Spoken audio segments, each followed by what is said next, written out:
Buddy. My name's Graham Matthews, and as you know, I run Empowered STEM.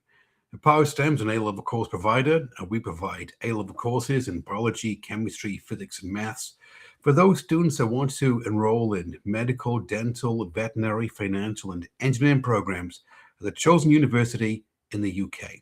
So today, I wanted to come in and I wanted to talk to parents about the difference between busy students and high performers. Because parents, you've probably seen this. Your teen's busy all the time. They're upstairs in the room, they are studying, they're working late into the evening and on the weekend. But the grades aren't where they should be. They seem to have somehow plateaued off maybe around a B in A-level maths and A-level science. And you know that they can do better. But there's a point of confusion because you're thinking, well, they're studying most evenings, they're doing the homework that the teacher sets them from sixth form college, they're revising for the upcoming tests. Why is the grade not where it should be? Or sometimes what you see is it's like the stock market. On one test they do well, on the next test they don't. On one test they do well, on the next test they don't. And parents start to get a little bit confused about this, and they're wondering, why is the grades so inconsistent? And it's because of this. Because it looks like the effort that your teen is putting in is high, but the performance isn't matching it. And this is what I wanted to talk about on today's live stream. The core problem is this. There's a misunderstanding. There's a disconnect. Busy does not mean effective. So many students, for example, they're constantly active, but they're not improving their grades. And so what they do is that they confuse being busy with getting better. So busy students, what they do is this, is that they'll do what we call at Empowered STEM passive revision. You'll see them rereading the notes or copying the notes over, making sure everything's perfect, or the highlighting the textbook in all the colors of the rainbow. It's like Skittles, or they're watching those YouTube videos, those explainer videos on YouTube, or they're just completing the work and not looking at the feedback. In their mind, it's like, well, I have to get the homework done. Right, I've done the homework. Okay, let me go through a stack of past paper questions. Right, I've done that. Good. I've done my 2 hours for tonight. Therefore, I can now relax and do something that I want to do. It feels productive for a busy student to be doing this, but it doesn't reliably improve exam performance. And this is what's key, because it's how your teen performs on the exam that is crucial, because it's where grades are made and grades are lost. And so high performers, they do something slightly different. This is the key distinction. High performers understand there's a difference between activity and improvement. It's a slight nuance there, parents.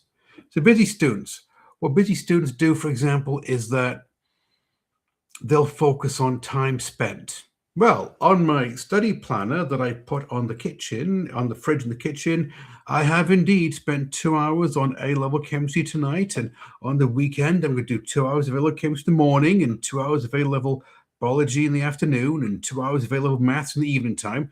There you go. I've now done the time that I should have put into it. Or they repeat countable tasks.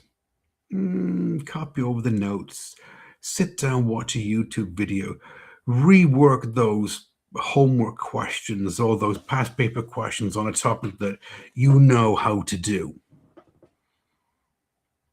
But they avoid the difficult questions, the 6-marker questions in A-level chemistry or A-level biology. What they do is that they're measuring effort. So to them, it isn't the result that they're after, it's the effort that they're putting in. It's like to them, studying, revising is a chore. It's something which can be measured. It's like running on a treadmill. Well, I have to run for half an hour at this speed to get my heart rate into this zone.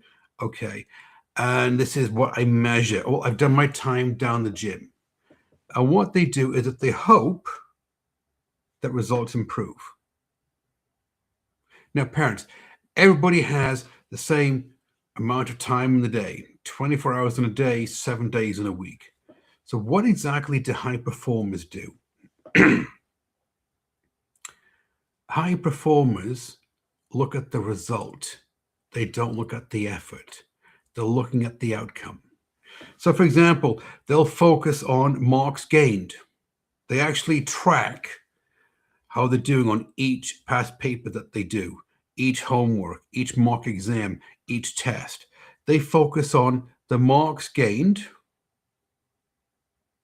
or the marks lost, and they target weak areas. If they know, for example, in A-level chemistry that proton NMR, which throws most students, is a weakness, this is what they focus on. Or maybe it's differentiation or gene expression, depending on the subject. They target the weak areas and they work on exam questions on that weak area. They've identified the weak area. Let's do plenty of exam questions on this. Let's make sure I understand what I'm doing when I'm answering the exam questions and I'm reading the mark scheme. And they measure performance. So to them, it's all about tracking data. It's progress. Now, what they also do is that they also adjust on feedback. So they get feedback from the teacher at sixth form college, or they get feedback when they complete the past paper question, and they adjust based on it. So it's a dynamic study session. It is a dynamic revision session. It isn't static. They don't carry on doing the same thing and hope for something else. They adjust. And this is the difference. Because the difference, parents, is this. It's not intelligence. Your teen is fully capable, is intelligent enough of securing that A or the A star. Because when you think about it, they had to have a certain grade on GCSE maths and science in order to be eligible to do A levels. And so therefore they are fully capable of getting the top mark in A level maths and A level science. So if it isn't intelligence, then what is it? It's how they're using their time. This is the difference. So what exactly drives a star performance? Well, high-performing students, they're not doing more. They're not burning themselves out. What they're doing is that they're doing something different. For example, you can go down to a gym and you can work out for an hour, lifting weights, running on the treadmill, whatever, and you're putting in the time, effort, and attention, and you're not seeing results because you're not listening to your body. You're not listening to the personal trainer. The old saying is you can run to the east as fast as you want, but you'll never see a sunset. And so the high-performing students, for example, if they went down to the gym, then they would be listening to their body. They would be listening to the personal trainer. They would be tracking everything, the diet, the nutrition, the hydration, everything else. And they would be adapting on the fly because to them, it's the outcome, not the effort that they're putting in. So what are high-performing students doing differently then? Well, several things. The first one is what they're focusing on is accuracy in exam questions. Because parents, you and I both know, your teen can memorize their way to a C. which means could have gone to medical school. But to get from a C to a B to an A, now you're in the application zone, as we call it. And so to them, they're really, really accurate of what they put down for an answer to the question on exams and on practice papers and on tests and mock exams, because they understand it's not just knowing the content, it's applying it under pressure. Because they know, parents, that the exam board has reworked the exam, and so your teen has to be able to apply it under pressure. Number 2, feedback loops. To them, data is just data. It's just numbers on a page. It's nothing else to it. Every mistake is analyzed. They're not assigning blame. They're not blaming the teacher at school, the exam board, the textbook, themselves, but they analyze their mistakes and they think, what exactly did I do wrong? Or what exactly can I do to correct it so I don't make the mistake again? Because to high performing students, nothing is repeated blindly. Everything is measured. Everything is calculated out. Number 3, they have targeted improvement. They don't revise everything. Now, I know this is a controversial one. It's like, well, Graham, why doesn't my teen need to revise everything? Well, simple, parents, if they know it, what's the point of revising it again? If they're scoring top marks on a certain topic in A-level chemistry, for example, what's the point of revising that topic again? Because you know it. You can apply it. You can perform under pressure on this topic. So what they have is targeted revision. And they specifically hone in on those areas that are losing marks. Where are you going wrong?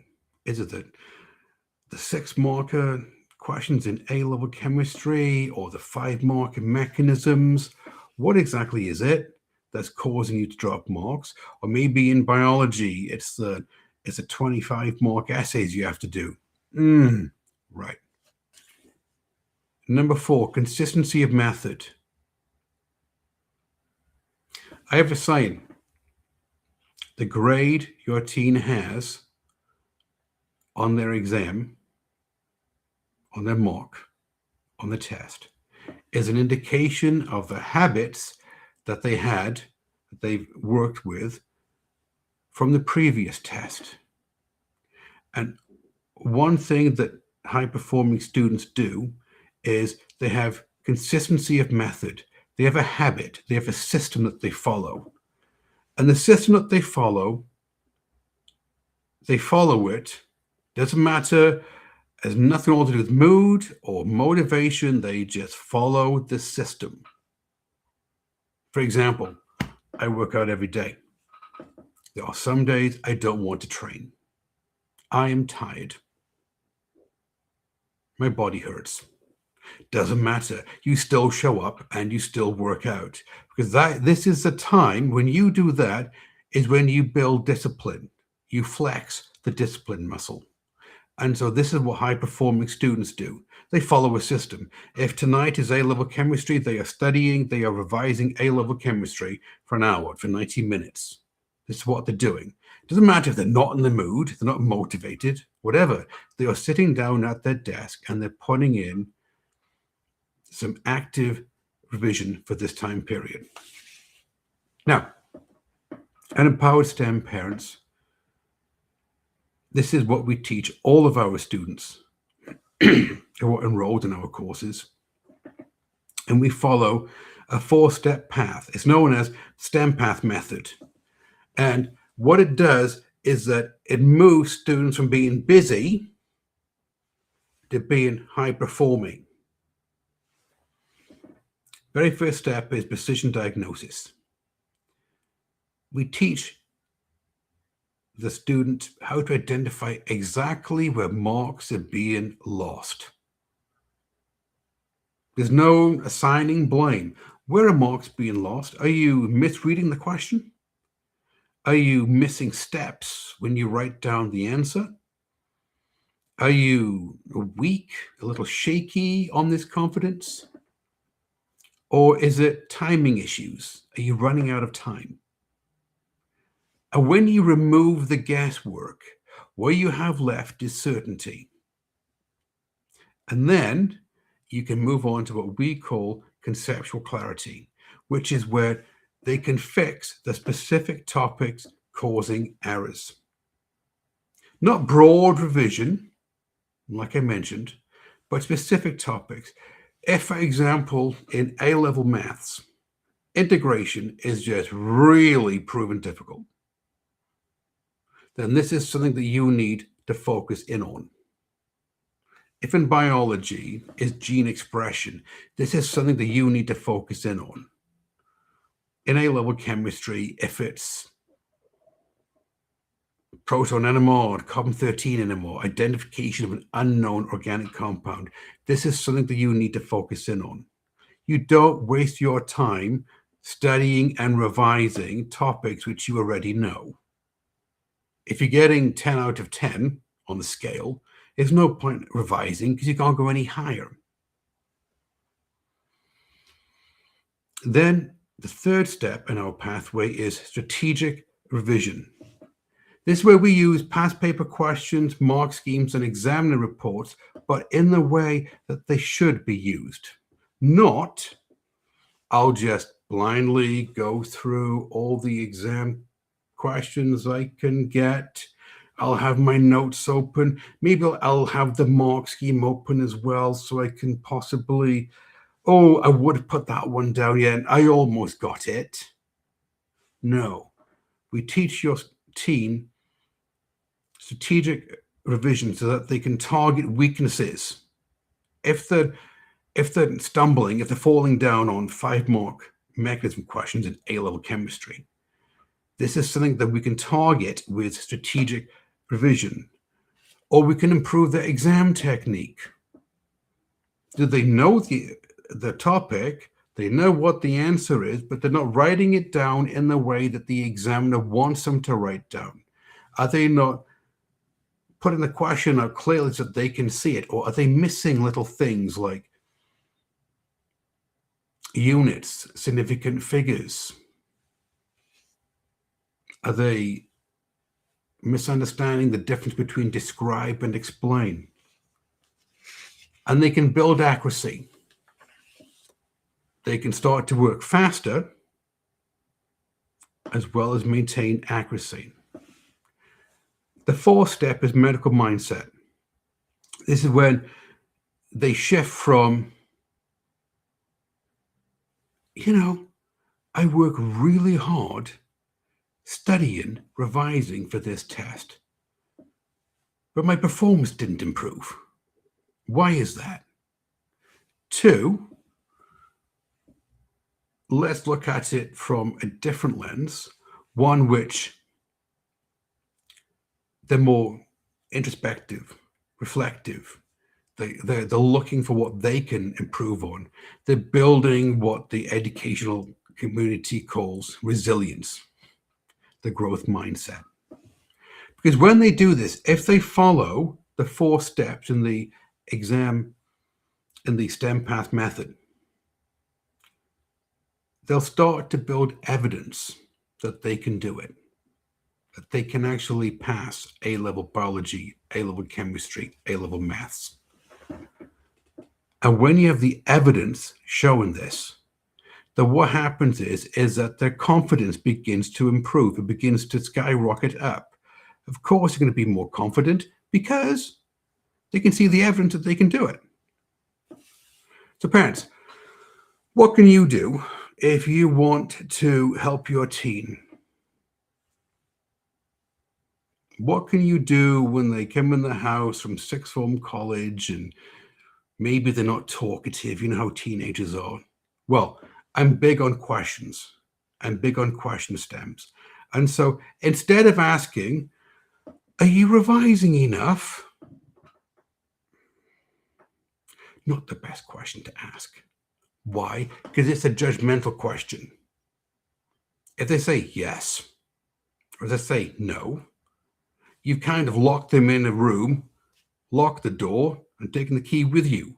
There's no way that they can get out of it. Now they have to defend themselves. Well, if you are revising enough, how come your grade is this? How come it's not that? Ask them behavior-based questions instead. So ask them, are you improving in your exam questions? Are you seeing each week that you're getting 3 out of 6, 4 out of 6, 5 out of 6, 6 out of 6 in the 6-mark questions in A-level biology or A-level chemistry? Do you know where you're losing marks? And be conversational about it, parents. Are you losing marks because you're forgetting significant figures, because you're in a bit of a rush, or you're forgetting to put down the units? Are you reviewing your mistakes properly? Now, this is the big one, because what teenagers tend to do is they take the feedback, the paper from the teacher, and they file it in the filing cabinet, which is at the back of the textbook.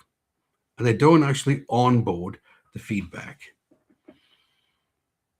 Is your revision targeted to weak areas, or is it general? Now, this is a simple shift in the type of questions you can ask your teen, but it makes a huge difference, because what you've done is that you've moved from belief-based questions over to behavior-based questions, which means that they're more likely to have a conversation with you, and you can give them some coaching, you can give them some support. So let me tell you about a real student story. Ed. We had a student, Ed. And Ed, a good lad, he was.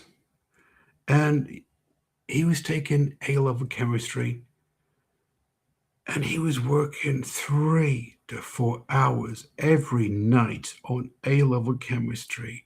He's doing A-level biology, A-level maths, but A-level chemistry was really just bringing him down. And on the weekend, he would get up and he'd spend all day studying A-level chemistry. On the weekend, he didn't have time just to relax and do anything else. He was just focused on A-level chemistry because it was his lowest grade. A-level biology and A-level math seemed to be going okay, but A-level chemistry, maybe not. He was doing everything that a busy student would do. He was watching the videos on YouTube, looking for some way to understand the concept being taught in the class. He was rereading his notes, copying them over. He was doing his homework. He had his stack of past paper questions that he would apparently walk around with and just fill them out anytime he had a spare 10, 15 minutes. His grade stuck at a B. And so we worked with Ed, and we showed Ed there's a different way to doing this. Let's get strategic. Let's walk through the 4 steps of the STEM path method. Let's find out first off where you're losing marks, and then is it conceptual clarity? But let's start to revise strategically. Let's dial back the number of hours that you are studying, revising, and let's switch from passive to active revision. So we showed him how to really use past paper questions to his advantage, how to start tracking errors, graphs, spreadsheets, everything else. And let's get targeted on the revision. Ed earned an A star in A-level chemistry following this method. It's the same number of hours that everybody has in the day, the same number of hours that teenagers spend on A-level biology, chemistry, physics, maths, studying, revising, but a different method. And it was a different method that propelled Ed from a B up to the A star. So parents, let me give you some reassurance here. Being busy is not a sign that your teen is on track. It often means that they're working without direction. So they know where they want to go, the A star, but they don't know where they're starting from. So imagine a map. This is where you want to go, the A star, and you're thinking, okay, but I think I'm around here, but I don't have a path to get there. So I'll just start walking around aimlessly, and I'll get there eventually. I'll force it to work. High performance, it isn't about working harder, though, is it? High performance is about working with clarity. And this is what we teach the students enrolled in our courses at Empowered STEM. Now, parents, if you've been following us on Facebook or YouTube, and what I talk to you about resonates, you think, actually, Graham, you know what? You show up weekly, you do these live streams, and you'd always given us the tips, the strategies, and the techniques to help our teen be successful in A-level maths and A-level science. It does make sense. Fantastic. If you're on Facebook, very first thing you need to do is you need to follow the page. Follow the Empowered STEM business page, and you'll be notified of upcoming live streams and events. If you're watching this live stream on YouTube, subscribe to the YouTube channel, because not only will you be notified of the upcoming live stream and events, but you can also watch every live stream that we've done, because we do these every week, where we're always given tips, strategies, and techniques on how parents can help their teen secure the A and the A star in A-level maths and A-level science.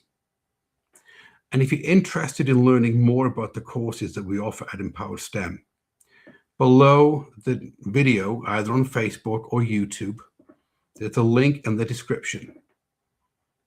You can click on the link, fill out the form, and a member of my team will reach out to you, and you can have a non-sales, non-committal chat with a member of my team. A very easy conversation. You can tell us how your teen is doing in A-level maths and A-level science, their work in that grade, their predicted grade, their aspirational grade, where they want to go to university, their top choice, what career they want to have, doctor, dentist, veterinarian. And you can ask all the questions you have about our courses. And we'll also ask you questions about your teen. Because what we want to do is that at the end of it, we want to have some kind of a mutual understanding. So as a parent, you feel as if all your questions have been answered and you feel well taken care of. And we also feel that we understand your teen. And this is the important bit. We can understand your teen. And if there's a connection, if you think that our course will help your teen, and if we think that our course can help your teen, well, then you have all the information that you need to make a well-informed decision and invest in your teen's education. Everybody take care, and I'll see you in the next one.